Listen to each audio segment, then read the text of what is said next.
se pousser à faire des choses difficiles. C'est à l'esprit, ce que la nourriture est au corps. Je pense que nous avons besoin de choses qui nous intriguent, qui nous poussent à chercher notre propre potentiel humain à travers la difficulté de la tâche à réaliser. Nous devons nous pousser à faire des choses difficiles. Soyez un homme avec qui une femme aimerait avoir une relation. Vous ne voulez pas vous retrouver avec quelqu'un qui ne partage pas vos valeurs. Vous ne voulez pas être avec quelqu'un qui se trouve des excuses.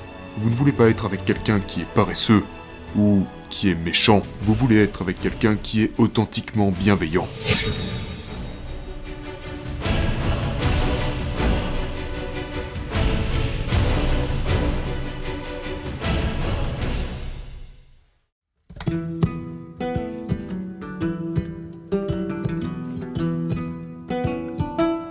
Y a-t-il des conseils que vous pourriez donner aux gens ou aux jeunes enfants qui vivent une mauvaise situation ou qui ont une vie difficile? Trouvez un truc que vous aimez. Essayez de trouver quelque chose que vous aimez vraiment. Essayez de trouver une chose qui vous passionne. N'importe quelle activité. Oui, pour moi au début, c'était le dessin. C'était les illustrations. C'était les bandes dessinées. Je voulais être illustrateur de bandes dessinées. Et donc je suis passé du dessin aux illustrations de BD et puis aux arts martiaux. C'était juste une autre chose qui me passionnait énormément.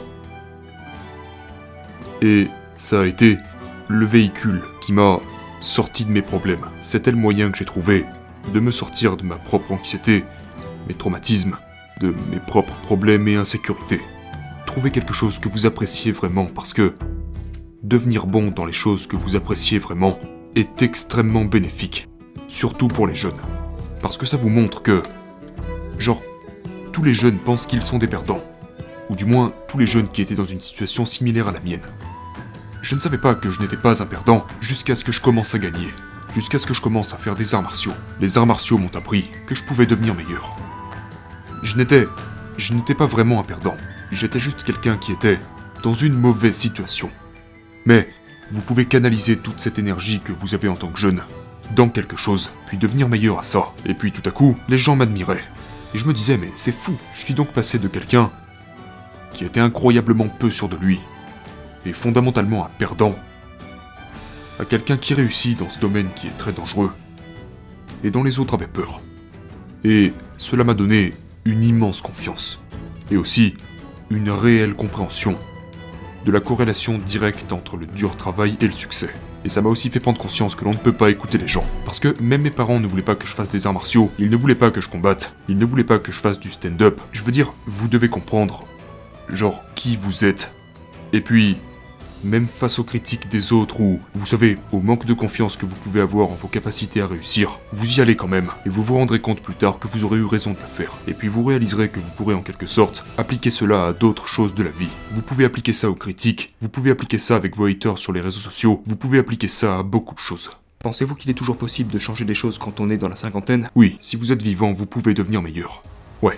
Peu importe votre âge, si vous êtes en vie, vous pouvez changer les choses. Je veux dire, même si vous avez 90 ans et, vous savez, qu'il vous reste un seul mois à vivre, vous pouvez toujours vous excuser auprès des gens avec lesquels vous pensez avoir mal agi, ou peut-être, d'une manière ou d'une autre, vous réconcilier avec vos proches, et améliorer les relations que vous entretenez avec les gens qui vous entourent, afin qu'ils se sentent différemment à votre sujet après votre départ. Je suis tombé sur une vidéo l'autre jour d'une femme qui était dans la soixantaine, qui vient tout juste de commencer le powerlifting.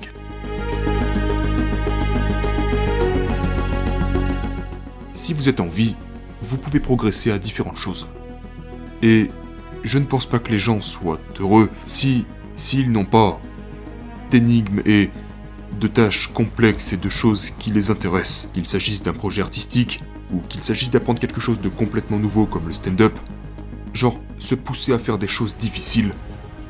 C'est à l'esprit, ce que la nourriture est au corps. Je pense que nous avons besoin de choses qui nous intriguent, qui nous poussent à chercher notre propre potentiel humain à travers la difficulté de la tâche à réaliser. Nous devons nous pousser à faire des choses difficiles. Au moins pour moi. Pour moi, je veux dire, je ne peux parler que pour moi parce que je suis la seule vie que j'ai jamais vécue et dont je sois vraiment conscient. Et ma vie est une suite ininterrompue de choses que j'ai eu à faire. Je suis quelqu'un de très heureux et je n'ai jamais connu des périodes où je n'étais pas en train de faire des choses difficiles. Jamais. Donnez-vous des tâches complexes et difficiles qui vous mettent au défi, mentalement et physiquement. L'un des grands avantages avec le fait d'être mis au défi physiquement, c'est que ça sollicitera aussi votre mental. Et les gens qui ne comprennent pas ça, ce sont les gens qui n'ont jamais vraiment été mis au défi physiquement. Les gens qui pensent que les défis physiques sont juste physiques. Que c'est juste un travail brutal. Ce n'est pas le cas. C'est de l'intelligence émotionnelle. Il s'agit de comprendre votre désir, de conquérir votre voix intérieure, celle qui vous pousse à abandonner. Tout ça se passe au niveau du mental. Tout ça se passe dans votre tête. Et vous développez cette force mentale à travers tout ça, que vous pouvez ensuite appliquer à n'importe quelle activité intellectuelle. Je veux dire, évidemment, il y a des gens comme Stephen Hawking qui n'ont aucune opportunité de faire quoi que ce soit de physique. Mais pour la plupart des gens, je pense que vous pouvez tirer beaucoup de choses de la lutte physique, et vous en tirerez profit de manière mentale. Et je pense que cette idée est négligée par la plupart d'entre nous. C'est malheureusement négligé par les universitaires et les intellectuels qui se trouvent constamment des excuses pour justifier leur surpoids, leur paresse ou leur maigreur.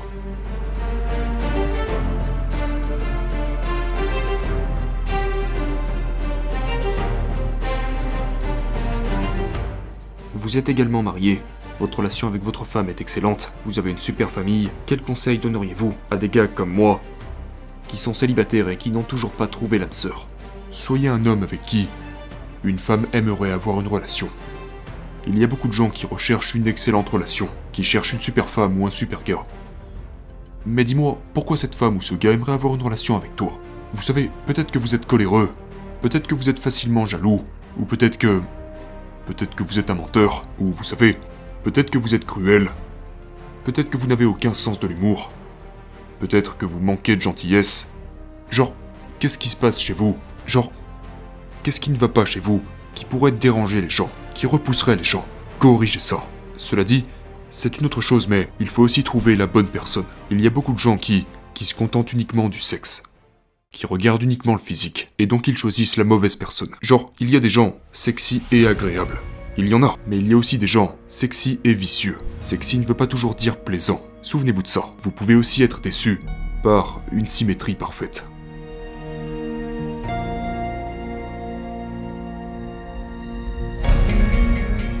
Mais mon conseil à propos des relations est de d'abord devenir quelqu'un de droit, et ensuite de trouver quelqu'un avec qui vous pouvez grandir. D'accord? Vous ne voulez pas vous retrouver avec quelqu'un qui ne partage pas vos valeurs. Vous ne voulez pas être avec quelqu'un qui se trouve des excuses. Vous ne voulez pas être avec quelqu'un qui est paresseux ou qui est méchant. Vous voulez être avec quelqu'un qui est authentiquement bienveillant.